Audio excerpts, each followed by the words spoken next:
कुछ जंगली शेरों ने मिलकर एक गधे का शिकार किया, लेकिन उनमें से एक शेर ने कहा, इसे मारो मत, मेरे पास इसको लेकर एक बेहतरीन योजना है। उस योजना के तहत शेरों ने गधे को अपने साथ रखा, उसकी देखभाल करके उसका विश्वास जीत लिया। फिर एक दिन उसे वापस गधों के समाज में भेज दिया, पर इस बार वो गधा एक गधे की तरह नहीं, बल्कि वो एक शेर के समान गधों का राजा बनकर वापस आया था, जिसके पीछे सभी शेरों का साथ था। इसलिए बाकी सारे गधे इससे डरने लगे और उसके खिलाफ बोलने से कतराने लगे। अब शेर जब जब उस गधों के झुंड को देखने आते, ये गधा अपने समुदाय के गधे को शेरों को खाने के लिए दे देता।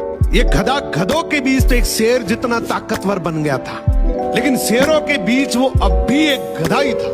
ये अपने जैसों पर तो राज करता था, लेकिन ये एक ऐसी ताकत से जुड़ा हुआ था जिससे वो बचकर भाग नहीं सकता था।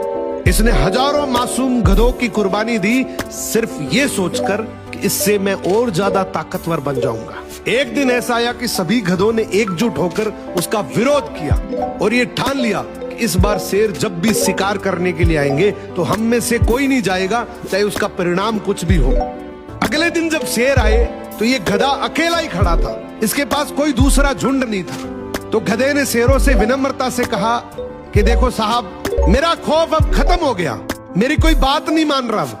तो शेरों ने डिसाइड किया कि चलो अब तू किसी काम का नहीं है तो तू ही साथ चल ले, आज का हमारा भोजन तू ही बनेगा।